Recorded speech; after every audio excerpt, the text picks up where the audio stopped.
Bom dia, voltei para continuar explicando para vocês sobre as 100 perguntas e respostas da Bíblia. Estou no 59.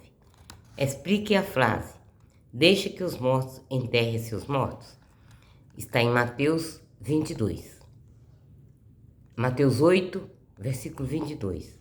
Quando Jesus chamou aquele rapaz, estava decidido a aceitar, mas tinha uma dificuldade que o impedia de partir imediatamente com ele, para sepultar seu pai.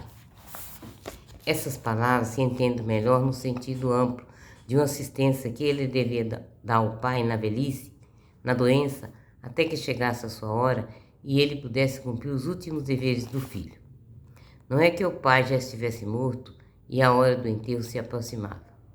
Pois, neste caso, o rapaz não estaria perto de Jesus, e sim ao lado do pai. Tanto mais porque o costume na Palestina era sepultar poucas horas depois da morte. Jesus não iria exigir dele o sacrifício de ausentar-se nessa hora extrema. Portanto, o rapaz estava pedindo um prazo indeterminado para poder seguir Jesus. Cuidar dos familiares mais velhos era algo muito sagrado para a cultura judaica. Assim, esse rapaz não estava pedindo nada demais a Jesus, mas o apelo do segue-me exige ação rápida, decisão imediata, mais importante e urgente que aquelas obrigações filiais. Assim, Jesus passa e vai adiante sem insistir, pois queria que seu chamado fosse atendido imediatamente. Contava com pessoas generosas e desprendidas que o amassem mais que os seus. Quem ama seu pai e sua mãe mais do que a mim, não é digno de mim. Está em Mateus, verso 37. 10, verso 37. Somente Deus pode pedir em relação à família aquilo que Jesus pede, sem violar o quarto mandamento. É bem intransigente a resposta de Jesus. Segue-me e deixe que os mortos enterrem seus mortos. Uma palavra terrível, cujo segredo Jesus não explica. Os rabinos chamavam-se de mortos os ímpios e de vivos os justos. Mas aqui Jesus parece dizer que o vivo é aquele que é chamado à vida de graça e do apostolado, e morto aqueles que permanecem no mundo e se ocupam dos negócios seculares. Deixa a esses o cumprimento do dever de dar sepultura. Segue-me. Aqui aparece em toda a clareza as exigências de uma vocação divina. Feliz aquele que é exemplo dos apóstolos, deixa tudo e vai.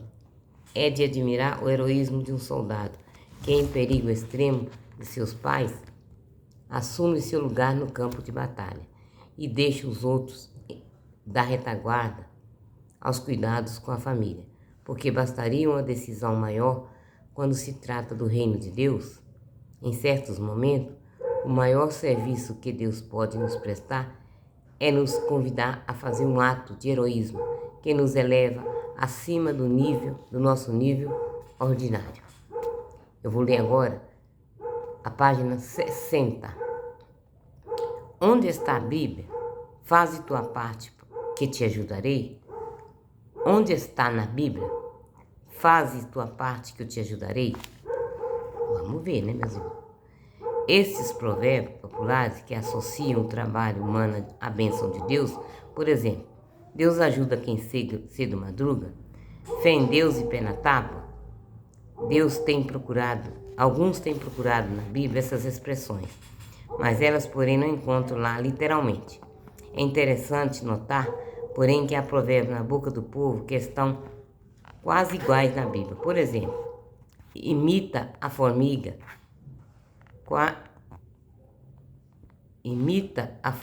viverás sem fadiga. Está no Provérbio 6, versículo 6.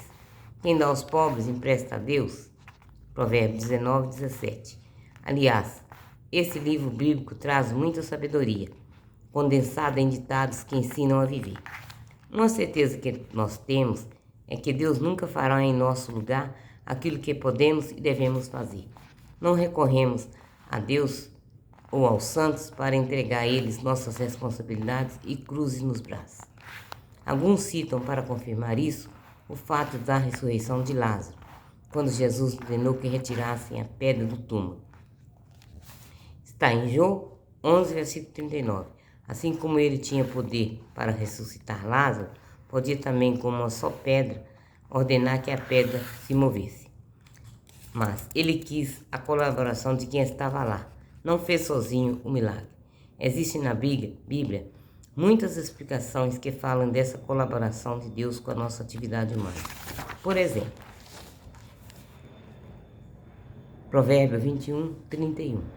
Prepara o cavalo para o combate, porém, quem dá a vitória é o Senhor. Verdade, quem dá a vitória de tudo é o Senhor. Está no Salmos 37, 36, versículo 5. Entrega teu caminho ao Senhor, confia nele e ele agirá. Sim, agirá realmente. É só confiar. Em Mateus também tá. Mateus 7, 7. Pedi e recebereis, procure e achareis, batei e a porta abrir-se-á-vos-á. Está em Sabedoria 6, 12, 14. A sabedoria é facilmente encontrada pelos que a buscam. Quem por ela madruga não se cansa, pois encontra sentada à tua porta. A sabedoria que eu procuro. Eu tenho que procurar muito. Essa última frase parece uma expressão bíblica do provérbio. Deus ajuda quem cedo madruga. Uma expressão muito bonita dessa união das atividades humana e divina está em 1 Coríntios, capítulo 3, versículo 6, quando Paulo diz: eu plantei, Apolo regou, mas Deus é quem fazia crescer. E, novamente falando do seu apostolado, ele diz na mesma carta: trabalhei mais que todos, mas a graça de Deus que está comigo.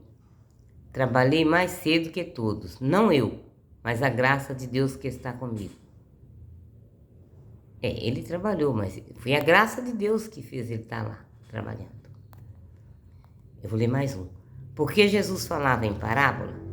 Parábola é uma comparação do qual se extrai ensinamento. É uma história popular tirada do mundo material e da vida ordinária. É usada para ensinar uma lição sobre verdades espirituais. Encontra-se parábolas já no Antigo Testamento, como é o Cântico da Vinha, de Isaías 5, versículo 1 ao 7. E a história da ovelha perdida roubada. Samuel 2, 12, 1 e o 14. Elas ensinavam a ver as realidades espirituais através das coisas simples do mundo e da vida. Deste modo, se reconhece uma harmonia profunda entre o mundo do espírito e o da natureza. As criaturas têm o dom de levar nosso espírito ao Criador e às coisas espirituais. Podemos aprender com as aves do céu e com os lírios do campo, como mostrou Jesus em Mateus 6, 28 e 26. O tema principal das parábolas é o reino de Deus, já presente e em crescimento no mundo. No tempo de Jesus, esperava uma intervenção triunfal de Deus na história para inaugurar o reino na terra. Ao contrário, as parábolas apresentam o reino de Deus, começando com toda a humanidade e modesta. Seu crescimento é lento, é misterioso, pois tem de enfrentar contestações e preciso tolerar a presença dos maus até o julgamento decisivo. Mas o reino está destinado a crescer e vai acolher pessoas de todas as classes e nações. Há também parábolas sobre a misericórdia e o perdão, a oração e a caridade, a vigilância e o desapego das riquezas. Entre essas, temos páginas belíssimas, como as histórias do bom samaritano e do filho pródigo. Ao todo, são mais de 40 parábolas, somente nos evangelhos. São Marcos diz que Jesus nada ensinava a não ser em parábolas, conforme podia entender 4,33. Por isso, a intenção de Jesus ao falar em parábola não podia ser dificultar a compreensão da mensagem, mas justamente o contrário. Temos, porém, dois textos de difícil interpretação. Marcos 4, versículo 11, e seu paralelo, Mateus 13, 13. Marcos 4, versículos 11. Ele está dizendo: a vós discípulos, é comunicado o segredo do reino de Deus. Aos de fora, tudo é proposto em parábolas, a fim de que, por mais que olhem, não vejam, por mais que ouçam, não entendam. A Bíblia do Peregrino traduziu de modo que, por mais que olhem, não vejam, atenuando um pouco o sentido da finalidade. A explicação dos estudiosos é que São Marcos constata que sua pregação, Jesus não conseguiu evitar a incredulidade dos judeus. Vê então realizada a profecia de Isaías aos ouvintes. Muitos deles ficaram surdos e cegos diante do Evangelho. Portanto, o sentido da frase é para se cumprir a profecia que diz: por mais que olhem, não vejam. Porque se ficaram cegos, como é que é a vida? Vejam agora o texto, Mateus 13:13.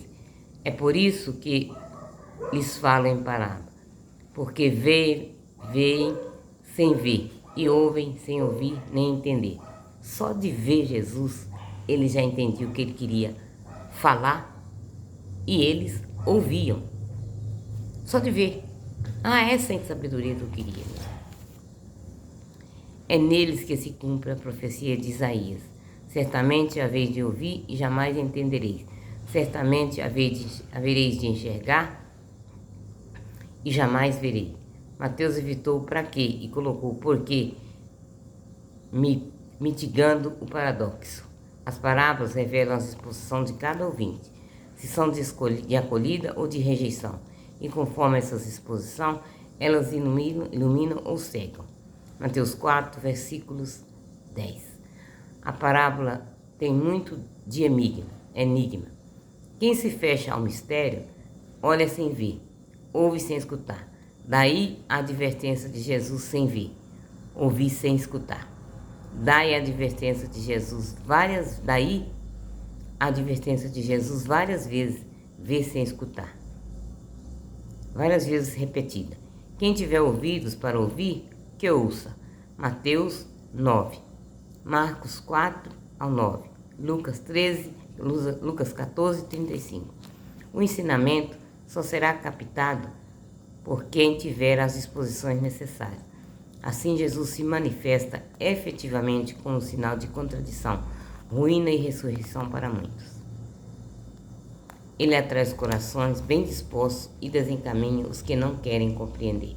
Tem muita gente também que não quer compreender, que é mastigado. As palavras nos mostram em grau apurado que Jesus tinha o dom de observar a natureza e as atividades humanas, costumes e situações, pois ele retira suas comparações de coisas que viu ou ouviu na vida familiar, social, política, no noticiário, etc. Podemos imaginar que reparou como sua mãe misturava fermento em 3 medidas de farinha para fazer o pão. Lucas 20. Como viu o semeador no campo. Lucas 8:5. O joio e o trigo crescendo juntos. Os pecadores separando os peixes. O pastor que procura a ovelha perdida. Pedreiros construindo, operários na vinha, empregados e patrões, festas de casamento, gente rezando, etc. Tudo na vida tinha uma relação com o que ele veio nos ensinar, pois a criação é o primeiro livro escrito para nos revelar quem é Deus. Louvado seja!